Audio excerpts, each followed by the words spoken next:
आप सभी प्यारे बच्चों का मैं बहुत बहुत स्वागत करता हूं हमारे न्यू वीडियो में। मैं आपका मेंटर अविनाश कुमार। तो देखिए दोस्तों, आज के वीडियो में मैं आपके लिए लेके आ गया हूं क्लास 12 केमिस्ट्री का, to be more specific physical chemistry का जो चैप्टर नंबर एनसीईआरटी के हिसाब से चैप्टर नंबर 3 जो इलेक्ट्रोकेमिस्ट्री है, उससे रिलेटेड जो मोस्ट रिपीटेड न्यूमेरिकल्स क्वेश्चन है वो मैं आज के वीडियो में कराने जा रहा हूं। ध्यान रखिएगा, आज की वीडियो में जो मैंने क्वेश्चन पिकअप किया है इससे बाहर इस चैप्टर से कोई भी न्यूमेरिकल्स नहीं पूछा जाता है। और हाँ, फैराडेस लॉस को 2021 के सिलेबस से डिलीट कर दिया गया है। उससे भी न्यूमेरिकल्स बनते थे बट फिलहाल डिलीटेड है। तो आज के वीडियो में मैंने फैराडेस लॉस से भी कोई भी क्वेश्चन का पिकअप नहीं किया है। तो चलिए दोस्तों, बिना आपके टाइम वेस्ट किए सीधा हम लोग चलते हैं क्वेश्चन नंबर 1 की तरफ। बट उससे पहले बताना चाहता हूं कि दोस्तों, स्टडी तो आप सभी लोग करते होंगे और आईपीएल भी आप सभी लोग देखते ही होंगे।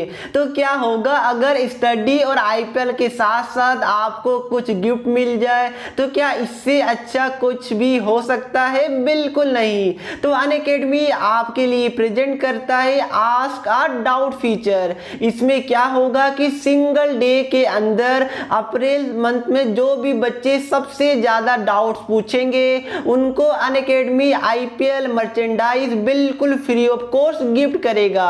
तो देखिए, स्टडी के साथ साथ आपको गिफ्ट भी मिलने वाला है जो कि बहुत ज्यादा आपके लिए अच्छा है। तो इसके लिए आपको करना क्या होगा कि डिस्क्रिप्शन बॉक्स में मैंने लिंक दिया है, या फिर डायरेक्ट आप लोग गूगल प्ले स्टोर से अनअकैडमी लर्निंग ऐप को डाउनलोड कीजिए। उसके बाद आप लोग अपने क्लास चूज करके रजिस्टर कर लीजिए। देन थोड़ा सा स्क्रॉल डाउन कीजिए तो आपको Unacademy ask a doubt feature दिखेगा। वहां पे जाके सिंपली जो भी क्वेश्चन में आपको प्रॉब्लम है उसका फोटो खींच के अच्छे से क्रॉप करके भेज दीजिए। आपको विद इन 5 सेकंड के अंदर वीडियो सॉल्यूशन मिल जाएगा। और हाँ, आप लोग वन कोड FA10 का जरूर से जरूर यूज कर लीजिएगा। तो जाइए, मैंने लिंक आपको डिस्क्रिप्शन बॉक्स में दे दिया है। अब देखिए दोस्तों, ये वाला क्वेश्चन 2012 में पूछा जा चुका है और ये वाला क्वेश्चन लगभग हर साल सीबीएसई में पूछा गया है। बस क्या करता, जो ये डेटा देख पा रहे, ये बस डेटा को चेंज कर दिया जाता है, बाकी क्वेश्चन में कुछ भी नहीं बदला जाता है। आपको वही चीज की कंडक्टिविटी, मोलर कंडक्टिविटी या फिर रेजिस्टिविटी या फिर रेजिस्टेंस, यही सब निकालने के लिए बोला जाता है। मैं आपको जल्दी से कॉन्सेप्ट एक्सप्लेन कर देता हूं। पहले आप लोग क्वेश्चन पढ़िए। यहाँ पर क्या गिवन है, यहाँ पर देखिए मोलैरिटी मतलब कि कंसंट्रेशन गिवन है। फिर आगे क्या गिवन है, डायमीटर गिवन है, फिर लेंथ गिवन है। फिर आगे देखिए क्या गिवन है, ये हमारा ओम में मतलब कि इलेक्ट्रिकल रेजिस्टेंस मतलब कि आर दिया हुआ है। देन आपको क्या निकालने के लिए बोला गया है, resistivity, conductivity and molar conductivity. और मैं आपको बार बार बोल रहा हूं कि ये क्वेश्चन लगभग हर साल सीबीएसई में पूछा जाता है। सबसे पहले कॉन्सेप्ट में आप लोग नोट डाउन कर लीजिएगा। मैं आपको फॉर्मूला बता देता हूं। देखिए, आपने बचपन में पढ़ा होगा, क्या पढ़ा सर हमने, यहाँ पर रेजिस्टेंस का फॉर्मूला क्या आपको याद आ रहा है? क्या होता बताइए, resistivity into length by area, ऐसा कुछ फॉर्मूला आपने पढ़ा है? बिल्कुल पढ़ा होगा। और तो यहाँ से ये रो क्या, ये हमारा रेजिस्टिविटी है। तो मैं क्या कर रहा हूँ, यहाँ से रेजिस्टिविटी का फॉर्मूला ले आ रहा हूँ। तो क्या हो जाएगा, R into A by L हो जाएगा, जहां पर R क्या है, रेजिस्टेंस होता है, ए हमारा एरिया क्रॉस सेक्शन, एल क्या है, लेंथ है। तो ये हमारा पहला फॉर्मूला हो गया। अब देखिए, दूसरा फॉर्मूला आपका होता है कंडक्टिविटी का। मैं यहाँ पर लिख देता हूं, नहीं तो बच्चे लोग कंफ्यूज हो जाते हैं। कंडक्टिविटी को हम लोग, या फिर आपकी एनसीईआरटी कप्पा मतलब के जैसा सिंबल होता है, ये कप्पा से डिनोट किया जाता है। तो इसका फॉर्मूला क्या होता है, इसका फॉर्मूला होता है जो रेजिस्टिविटी है इसका रेसिप्रोकल होता है। ठीक है प्यारे दोस्तों, मतलब कि 1 by resistivity is equal to क्या होता है, कप्पा मतलब कि कंडक्टिविटी। अब देखिए सिंपल क्या है, रो यहाँ पर आर एल बाई और यहाँ पर एल है, ठीक है, आर ए बाई एल, यहाँ से क्या होगा, एल ऊपर आ जाएगा। और हम लोग क्या कर रहे हैं, एल बाई ए को मैं एक साथ लिख रहा हूँ और 1 बाई आर को मैं एक साथ लिख रहा हूँ। ऐसा इसलिए कर रहा हूँ क्योंकि देखिए, जहां यहाँ पर जो एल बाई ए है, ध्यान रखिएगा, इसको क्या बोलते हैं, सेल कांस्टेंट बोलते हैं। कभी कभी सीबीएसई में यही निकालने आ जाता है कि सेल कांस्टेंट को आप लोग फाइंड आउट कीजिए। तो एल बाई ए को सेल कांस्टेंट बोला जाता है। आई होप होप दोस्तों आप लोग याद रखेंगे। अब देखिए नेक्स्ट क्या होता है, यहाँ पर मोलर कंडक्टिविटी का मैं आपको फॉर्मूला बता देता हूँ। कुछ भी आपको जानना नहीं, बस फॉर्मूला आप लोग दिमाग में रखिए, क्वेश्चन आपका चुटकी में बन जाएगा। इसको ऐसे डिनोट किया जाता है, लैम्डा एम आप लोग बोल सकते हैं। इसका फॉर्मूला क्या होता है बताइए, जो आपने यहाँ पर कप्पा निकाला या फिर कंडक्टिविटी बोलिए, kappa into 1000 by capital M यहाँ पर क्या है, कंसंट्रेशन या फिर मोलरिटी आप लोग बोल सकते हैं। तो ये हमारा 3 फॉर्मूला होता है, प्लीज दिमाग में रखिएगा। 3 फॉर्मूला पे ये वाला क्वेश्चन हमारा बन जाएगा। अब देखिए कॉन्सेप्ट आपको क्लियर हो गया होगा, फॉर्मूला मैंने बता दिया। अब देखिए ये वाले क्वेश्चन को ध्यान से देखिए, यहाँ पर क्या क्या गिवन है। सबसे पहले यहाँ पर इलेक्ट्रिकल रेजिस्टेंस मतलब कि आर गिवन है, 5.55 इंटू 10⁻³ ओम गिवन है। अब देखिए यहाँ पर क्या गिवन है, यहाँ पर ये वाला हमारा कंसंट्रेशन गिवन है, जिसको हम लोग कैपिटल एम से डिनोट करते हैं, 0.05 एम है। फिर आगे क्या गिवन है, डायमीटर, ठीक है। तो डायमीटर क्या गिवन है, 1 सेंटीमीटर। तो हम लोग डायमीटर को क्या करते हैं, रेडियस में कन्वर्ट कर लेते हैं। तो क्या हो जाएगा बताइए, 1/2 सेंटीमीटर होगा, बिल्कुल होगा। डायमीटर का हाफ क्या होता है, रेडियस होता है। अब देखिए यहाँ पर क्या लेंथ हमारा गिवन है 50 सेंटीमीटर। आगे क्या गिवन है, आपको आगे कुछ गिवन नहीं है, आपको 3 चीज निकालने के लिए बोला गया है और तीनों चीज आपके लिए 1 मार्क्स का होने वाला है। अब देखिए दोस्तों सबसे पहले क्या निकालने के लिए बोला गया है, रेजिस्टिविटी मैंने आपको बताया, फॉर्मूला बताइए क्या होता है। यहाँ से देखिए RA/L होता है, बिल्कुल होता है। आर क्या, आर को आर रहने दीजिए। एरिया ऑफ क्रॉस सेक्शन क्या होता है बताइए, आपको पता होगा एरिया ऑफ क्रॉस सेक्शन मतलब कि पाई आर स्क्वायर होता है। ये फॉर्मूला ये आप सभी को पता होगा। यहाँ पर क्या होगा, L ही रहेगा, यहाँ पर लिख लीजिए। एरिया जो होता है ये हमारा पाई आर स्क्वायर होगा। अब देखिए यहाँ पर आर क्या है, आर हमारा ये गिवन है, पाई होगा 3.14 या फिर 22/7 होगा। और आर हमारा क्या है, 1/2 है। एल क्या है, 50 सेंटीमीटर है। तो क्या अब आप लोग डेटा पुट करके आंसर नहीं निकाल सकते, बिल्कुल निकाल सकते हैं। आर भी है, फिर कैपिटल आर भी है, एल भी है, यहाँ पर तो सब कुछ तो है ही। तो कैलकुलेशन क्या मैं करूँ, ये तो बच्चा वाला चीज है। तो प्लीज आप लोग कैलकुलेशन खुद से कीजिएगा। मैं आपको डायरेक्ट बस आंसर बता देता हूँ। जो आपका आंसर आएगा सब कुछ पुट करने के बाद, वो हमारा 87.135 ओम पर सेंटीमीटर। ऑब्वियस सी बात है, इसका क्या होता है, यूनिट होता है। ये हमारा आंसर आ जाएगा आफ्टर कैलकुलेटिंग, ठीक है। तो कैलकुलेशन आपके हाथ में, वो आप लोग कर लीजिएगा। अब क्या बोला गया, सेकंड पार्ट में आपको कंडक्टिविटी निकालना है। तो कैसे निकालेगा बताइए, कंडक्टिविटी का फॉर्मूला मैंने यहाँ पर बताया, कप्पा क्या होता है, ये हमारा रेसिप्रोकल ऑफ रेजिस्टिविटी होता था। कितना सिंपल है, आपने रेजिस्टिविटी निकाल लिया। सिंपली ये वाला चीज को यहाँ पर पुट कीजिए। उसके बाद क्या, इसके बाद तो बस कैलकुलेशन बचा। क्या आप लोग नहीं कर पाएगा, क्या आएगा देखिए, इसको आप लोग सॉल्व कर लीजिएगा, ठीक है। मैं आपको आंसर बता देता हूँ, 0.0 यहाँ पर 1148 सीमन पर सेंटीमीटर इसका यूनिट होता है। आपको पता होना चाहिए, ये हमारा आंसर आ जाएगा, कैलकुलेट कर लीजिएगा। अब देखिए तीसरा पार्ट में क्या बोला गया, यहाँ पर मोलर कंडक्टिविटी निकालने के लिए, मतलब कि ये निकालने के लिए, तो इसका फॉर्मूला क्या होता है बताइए, कप्पा इंटू 1000/m होता है। जहां से कप्पा हमने निकाला 0.01148 इंटू 1000 हो गया, बाई क्या हो गया, m जो कि हमारा गिवन है 0.05। तो यहाँ पर 0.05 का पुट कीजिए। अब ये कैलकुलेशन फिर से आप लोग खुद से कीजिएगा। जो इसका आंसर आएगा वो आएगा 229, मतलब 229.6। और इसका यूनिट क्या होता है, सीमन सेंटीमीटर स्क्वायर पर मोल होता है। ये बात को ध्यान रखिएगा। तो ये तो बस कैलकुलेशन था, बाकी मैंने आपको कॉन्सेप्ट बता दिया। आई होप दोस्तों इसको आप लोग याद रखेंगे। अब देखिए दोस्तों, ये हमारे लिए क्वेश्चन नंबर 2 है और काफी बेहतरीन क्वेश्चन है, हॉट क्वेश्चन है। और लास्ट ईयर ये वाला क्वेश्चन पूछा जा चुका है और इसमें आपका सभी कॉन्सेप्ट क्लियर हो जाएगा नर्स इक्वेशन से रिलेटेड। और थोड़ा क्लास 11 का एक फॉर्मूला का यूज होगा, वो भी मैं आपको बता दूंगा। अब देखिए यहाँ पर क्या बोला गया, EMF ऑफ अ सेल यहाँ पर गिवन है। कहाँ गिवन है, कहाँ गया, ये वाला गिवन है, 0.28 वोल्ट गिवन है। ध्यान रखिएगा, 25 डिग्री सेल्सियस ये बहुत ज़्यादा इंपॉर्टेंट है क्योंकि ये स्टैंडर्ड कंडीशन को डिनोट करता है। तो हम लोग यहाँ पर जो नर्स इक्वेशन का जो स्टैंडर्ड फॉर्मूला होता है वो हम लोग लगा सकते हैं। अब देखिए यहाँ पर क्या क्या गिवन है, यहाँ पर देखिए यहाँ पर हमारा गिवन है ई सेल का वैल्यू गिवन है 0.28 वोल्ट है, स्टैंडर्ड टेम्परेचर 298 केल्विन दिया हुआ है, मतलब कि 25 डिग्री सेल्सियस। अब देखिए आगे क्या गिवन है, आपको बोला गया कि हाफ सेल रिएक्शन लिखने के लिए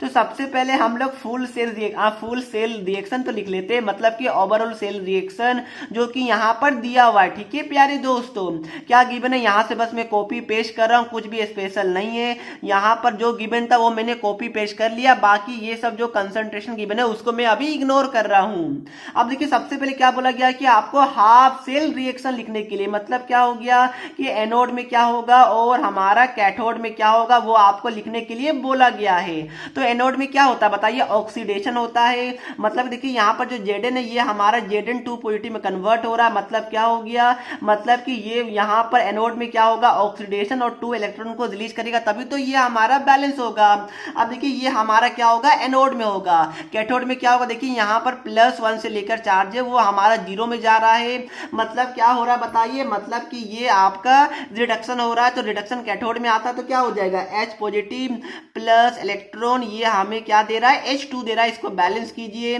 तो यहाँ मैं 2 करूंगा तो फिलहाल ये हमारा क्या बैलेंस हो गया है, बिल्कुल हो गया है। अब देखिए दोस्तों इसके बाद क्या कीजिएगा, ये हमारा एक पार्ट खत्म हो गया, हमने हाफ सेल रिएक्शन को लिख लिया है। अब देखिए आगे क्या बोला गया कि calculate the pH of the solution at the hydrogen electrode. ठीक है, तो ध्यान देखिएगा दोस्तों, यहाँ पर क्या बोला गया कि पीएच ऑफ द सॉल्यूशन। अब बच्चे क्या करेंगे, अरे पीएच तो क्लास 12 में था ही नहीं, हमने क्या पढ़ा, मुझे तो आता ही नहीं है। बिल्कुल गलत, आपको सब आता है, ट्राई तो कीजिए। यहाँ पर ई सेल गिवन है, आगे देखिए ई नोट सेल का वैल्यू गिवन है, तो क्या मैं इससे ध्यान रखिएगा ई नोट सेल नहीं निकाल सकता हूँ, कैसे निकलेगा बताइए, क्या होता है बताइए, ये हमारा हो जाएगा ई नोट ऑफ कैथोड हो जाएगा minus E note of anode हो जाता है, बिल्कुल हो जाता है। ध्यान रखिएगा दोस्तों, जो 2020 में क्वेश्चन आया था वहां पर ये चीज आपका नहीं गिवन था, बट ये अंडरस्टूड होता है कि standard electrode potential of hydrogen को 0 वोल्ट माना जाता है और होता है, ये चीज अंडरस्टूड होता है। ठीक है, बट यहाँ पर दिया हुआ तो यहाँ पर क्या हो गया बताइए, कैथोड में ये हो रहा है जो कि हमारा 0 है, 0 माइनस, फिर माइनस क्या है ऑक्सीडेशन में, यहाँ पर माइनस 0.76 है, तो ये हमारा क्या आ गया 0.76 वोल्ट ई नोट सेल का वैल्यू आ गया। आपको क्या बोला गया, पीएच बोला गया, कैसे निकालेगा बताइए, आपको नट्स इक्वेशन तो पता होगा, बिल्कुल पता होगा, E cell is equal to E naught cell minus 0.059 by N. Log क्या हो जाएगा बताइए, जो आपका रिएक्टेंट वाला कंसंट्रेशन है, सॉरी जो आपका प्रोडक्ट वाला कंसंट्रेशन है डिवाइड में आपका रिएक्टेंट वाला कंसंट्रेशन, तो ये हमारा प्रोडक्ट हो गया। तो ये हमारा क्या हो जाएगा Zn2 पॉजिटिव और H2 को हम लोग इग्नोर करते हैं, इसी तरह यहाँ पर सॉलिड को भी इग्नोर करेंगे, तो यहाँ पर आपका डिनोमिनेटर में क्या आ जाएगा, H प्लस का कंसंट्रेशन टू द पावर 2 आ जाएगा, क्योंकि यहाँ पर स्टोकियोमेट्रिक कोएफिशिएंट कितना है, 2 है। तो यहाँ तक समझ में आया, वेरी गुड। अब देखिए क्या कीजिएगा और ध्यान रखिएगा, ये इक्वेशन हम लोग इसलिए यूज कर पा रहे हैं क्योंकि यहाँ पर 25 डिग्री सेल्सियस गिवन है स्टैंडर्ड टेम्परेचर, इस पे मैं फोर्स क्यों कर रहा हूँ आपको आगे पता चलेगा। अब देखिए यहाँ से ई सेल क्या आ गया बताइए, ये तो हमारा दिया हुआ 0.28, ई नोट सेल हमने निकाला 0.76 निकाला माइनस 0.059, एन कितना होगा बताइए, एन आपको क्या पता, ये देखिए यहाँ पर ये 2H पॉजिटिव, यहाँ भी 2 है, तो एन हमारा 2 हो जाएगा। और यहाँ पर लॉग Zn का कंसंट्रेशन यहाँ पर गिवन है Zn2 पॉजिटिव का 0.1, तो इसको मैं 10 टू द पावर -1 लिख ले रहा हूँ। H प्लस का कंसंट्रेशन हमें नहीं पता है, कोई बात नहीं, इसको आप लोग अभी एज इट इज रहने दीजिए। अब क्या कीजिए, देखिए दोस्तों 0.28 आएगा, ये हमारा 0.76 आएगा माइनस 0.059 बाई 2 हो गया। इसको हम देखिए, आपको एक प्रॉपर्टीज पता होगा लॉग का, कहाँ बता दूं, देखिए मैं यहाँ पर बता देता हूँ आपको अलग पेज में, आपको लॉग का प्रॉपर्टीज पता होगा, log P by Q is equal to क्या होता है, log P minus log Q होता है। तो यही मैं यहाँ पर यूज करूंगा, तो क्या हो जाएगा, लॉग यहाँ पर 10⁻⁻1, फिर यहाँ पर माइनस क्या हो जाएगा log H प्लस का कंसंट्रेशन का ये हमारा स्क्वायर हो जाएगा। अब देखिए आगे कीजिए तो क्या होगा, ये हमारा एज इट इज रह जाएगा। log 10⁻⁻1 है तो क्या हो जाएगा, -1 हमारा आगे आ जाएगा, log 10 हमारा 1 होता है। फिर यहाँ पर क्या आ जाएगा बताइए, यहाँ पर भी 2 है वो हमारा आगे आ जाएगा, और ये हमारा क्या हो जाएगा log H प्लस का कंसंट्रेशन हो जाएगा। सर ये तो मुझे समझ में नहीं आया, कोई बात नहीं मैं आपको बता देता हूं। देखिए log का प्रॉपर्टीज होता है log p to the power q, ये हमारा क्या होता है, q हमारा मल्टीप्लाई में आ जाएगा, ये log p बन जाता है। और log हमारा अंडरस्टूड है कि बेस 10 होता है, तो log 10 ऑफ 10 ये हमारा 1 होता है, ये आपको पता होगा। log ऑफ बेस 10 और हमारा 10 रहेगा तो ये हमारा 1 होता है, ये आपको पता होना चाहिए। तो -1 क्या हो गया, आगे आ गया, log 10 1 हो गया, फिर यहाँ पर 2 आगे आ गया, और ये हमारा log H प्लस का कंसंट्रेशन एज इट इज रह गया। अब आपको क्या बोला गया, pH निकालने के लिए बोला गया है। तो आपने क्लास 10th में क्लास 11th में एक फॉर्मूला पढ़ा होगा, pH is equal to minus log of H plus का कंसंट्रेशन। क्या आपको याद आ रहा है, ये सिंपल सा फॉर्मूला आपने क्लास 11th में पढ़ा था, बस इसी का रिक्वायरमेंट हमें यहाँ पर लगेगा क्योंकि हमसे pH पूछा गया है। तो यहाँ पर हम लोग क्या करेंगे, देखिए ये तो 0.280 रहेगा, ये 0.76 हो गया, माइनस 0.059/2 हो गया, ये -1 ही रहेगा, ये -2 रहेगा। अब देखिए यहाँ से मैं पूरा log H प्लस को, देखिए यहाँ पर log H प्लस का कंसंट्रेशन को क्या मैं -pH के इक्वल लिख सकता हूँ, बिल्कुल लिख सकता हूँ। तो ये क्या हो जाएगा, -pH हो जाएगा। अब आगे कीजिए तो क्या हो जाएगा, 0.28 इज इक्वल टू 0.76 माइनस 0.059/2, ये -1 है, माइनस प्लस हो जाएगा, +2 हमारा pH हो जाएगा। क्या यहाँ तक सभी बच्चे को समझ में आ चुका है?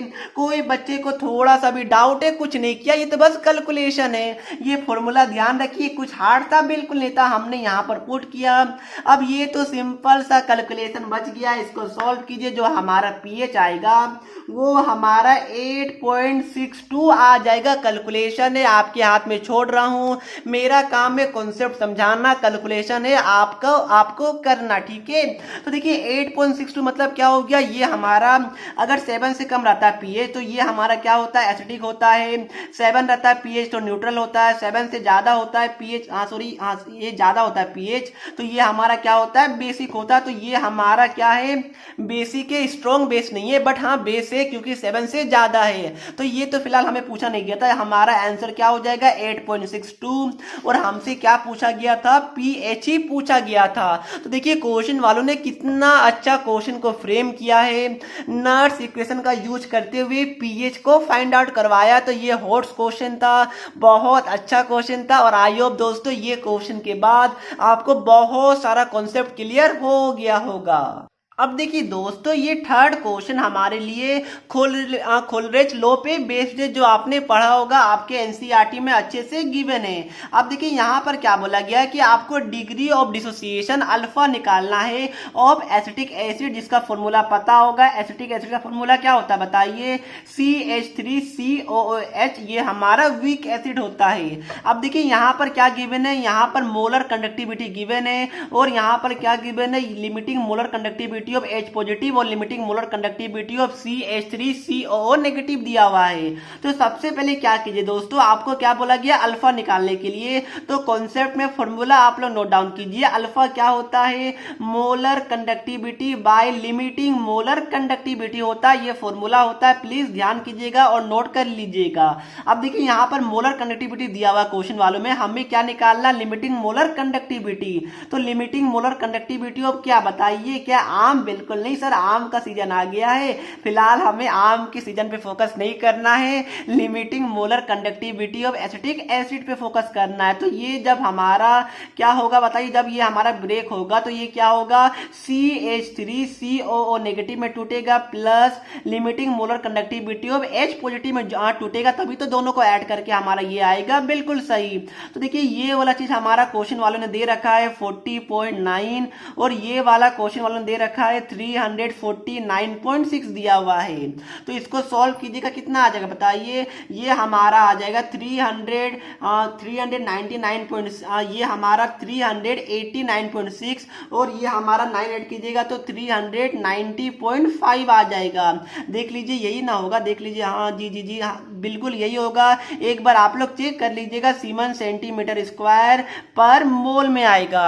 अब देखिए हमें क्या निकालना था, अल्फा निकालना था। तो कितना हलवा हो गया बताइए, क्या कीजिए, जो हमारा मोलर कंडक्टिविटी जो दिया हुआ था क्वेश्चन वालों ने वो था 39.05। हमारा क्या आया आंसर, जो हमारा नीचे आया लिमिटिंग मोलर कंडक्टिविटी वो 390.5 आया।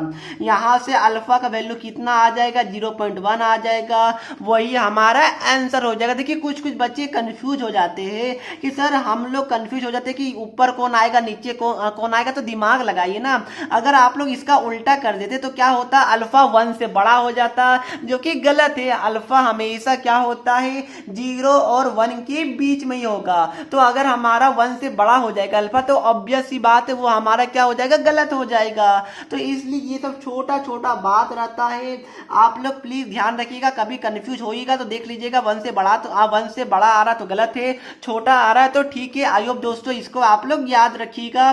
फिलहाल अल्फा हमारा क्या आ गया, 0.1 आ गया, यही हमारा क्या होगा आंसर होगा। और इस टाइप का क्वेश्चन बहुत बार सीबीएसई में पूछा जाता है। अब देखिए दोस्तों ये हमारे लिए क्वेश्चन नंबर 4 थे और ये हॉट्स क्वेश्चन है, काफी सिंपल है, बट बच्चे लोग को फॉर्मूला पता ही नहीं होगा तो वो गलत करेंगे। बट मैं सभी बच्चे से रिक्वेस्ट करूंगा कि वीडियो को पॉज करके आप लोग खुद से ट्राई कीजिएगा ये वाले क्वेश्चन को, ठीक है। क्या करना है आपको, बर्थ नर्स इक्वेशन लिखना है इस वाले इक्वेशन का। तो प्लीज वीडियो को पॉज कीजिए, खुद से ट्राई कीजिए। आई होप दोस्तों आप सभी ने ट्राई कर लिया होगा। बच्चे ने क्या किया होगा, आप सभी ने ये किया होगा, आप सभी में से 99% बच्चों ने यही किया होगा। E cell is equal to E naught cell minus 0.059 by N हो गया। एन की जगह जो भी ये हमारा ट्रांसफर इलेक्ट्रॉन आएगा वो बच्चे ने पुट किया होगा। यहाँ पर कितना आएगा 6 से, यहाँ पर भी 6 है तो ये हमारा एन 6 हो जाएगा। तो बच्चों ने एन की जगह 6 लिख दिया होगा। फिर क्या किया होगा, लॉग जो हमारा प्रोडक्ट वाला कंसंट्रेशन है मतलब कि Cr3 पॉजिटिव का स्क्वायर बाय यहाँ पर Fe2 पॉजिटिव का क्या हो गया, पावर हमारा 3 हो जाएगा।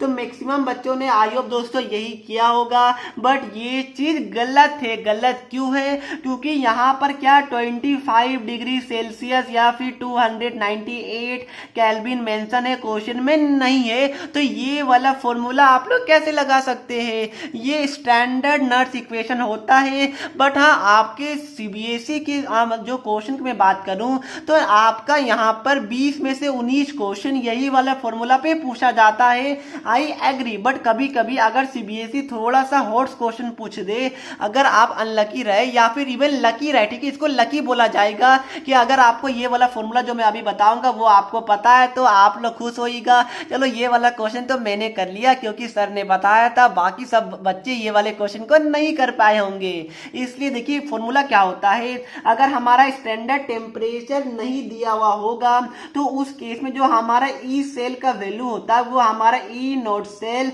माइनस क्या हो जाता है RT बाई NF हो जाता है। फिर हमारा लॉग वापस से यही वाला चीज को आपको लिखना होगा। तो डिफरेंस कहां पर आया, बस यहां पर आया, आप लोग 0.059 लिखिएगा। बट ये स्टैंडर्ड टेम्परेचर होता है तभी तो हम लोग टी का वैल्यू 298 डिग्री 298 केल्विन लिखते हैं, तभी तो सॉल्व करके ये वाला चीज हमारा आता है। इसलिए ये वाला हमारा क्या होता है, ये वाला हमारा स्टैंडर्ड नर्स इक्वेशन नहीं, ओनली नर्स इक्वेशन होता है। प्लीज ध्यान रखिएगा, इंपॉर्टेंट है। तो ध्यान रखिएगा दोस्तों, यहाँ पर क्या हो जाएगा, यहाँ पर वापस से ई नोट सेल तो ई नोट सेल ही रहेगा, माइनस RT हमारा RT ही रहेगा क्योंकि टेम्परेचर मेंशन नहीं है तो ये वाला फॉर्मूला हम लोग लगाएंगे नहीं। एन क्या हो जाएगा, एन हमारा 6 हो जाएगा। देख लीजिए यहाँ पर भी 2 इंटू 3 6, 3 इंटू 2 6 हो जाएगा। यहाँ पर क्या हो जाएगा, एफ हमारा फ्राइडे कॉन्स्टेंट 96500 होता है। उसके बाद लॉग हमारा क्या हो जाएगा, Cr3 पॉजिटिव का कंसेंट्रेशन का स्क्वायर बाई Fe2 पॉजिटिव का कंसेंट्रेशन का क्यूब, ये हमारा क्या हो जाएगा फाइनल नट्स इक्वेशन हो जाएगा इस वाले क्वेश्चन का। तो देखिए दोस्तों, क्वेश्चन वालों ने आपको क्या कंफ्यूज किया था? बिल्कुल किया था, बट आप लोग क्या अब कंफ्यूज होइएगा नहीं होइएगा, प्लीज ध्यान रखिएगा, इंपॉर्टेंट है, ये हॉट क्वेश्चन था इसलिए मैंने पिकअप किया। बच्चे गलती यहाँ पर करते हैं, आई होप दोस्तों अब से आप लोग यहाँ पर गलती नहीं करेंगे, और आई होप दोस्तों ये चीजों को आप लोग ध्यान में रखेंगे। हाँ, एक बात ध्यान रखिएगा कि इस फॉर्मूला में ना लॉग की जगह आप लोग क्या करिए, एल लिखिए, ठीक है, क्योंकि एल यहाँ पर होता है, ये आप लोग एल लिखिएगा। फिलहाल लॉग पे भी सीबीएसई नंबर दे देगी, बट एल लिखिएगा तो ज्यादा अच्छा रहेगा, ये बात को ध्यान रखिएगा। अब देखिए नेक्स्ट आपके लिए एक होमवर्क क्वेश्चन है, यहाँ पर क्या है बताइए, द कंडक्टिविटी ऑफ 0.20 m है, मतलब कि कंसंट्रेशन गिवन है, टेम्परेचर गिवन है, यहाँ पर क्या गिवन है, कंडक्टिविटी, ये हमारा कप्पा गिवन है, आपको क्या बोला गया, मोलर कंडक्टिविटी, मतलब कि ये चीज आपको निकालना है। मैंने आपको फॉर्मूला बताया, प्रीवियस ईयर का क्वेश्चन है, एनसीईआरटी का क्वेश्चन है, हलवा क्वेश्चन है, इसका आंसर आपको मुझे कमेंट करके बताना, क्योंकि मैंने फॉर्मूला बता दिया है और पहला क्वेश्चन में ही मैंने आपको सोल्व करवाया था, तो प्लीज इसका आंसर आप लोग मुझे कमेंट करके बता दीजिएगा। चलिए दोस्तों, तो ये वीडियो को हम लोग यहीं पर समाप्त करते हैं, इसका पीडीएफ मैंने डिस्क्रिप्शन बॉक्स में दे दिया है। तो वीडियो आपको थोड़ी सी भी अच्छी लगती है तो वीडियो को लाइक जरूर कर दीजिएगा और चैनल को सब्सक्राइब करना बिल्कुल भी नहीं भूलिएगा। तो मिलते हैं नेक्स्ट वीडियो में, तब तक के लिए पढ़ते रहिए। जय हिंद, जय भारत।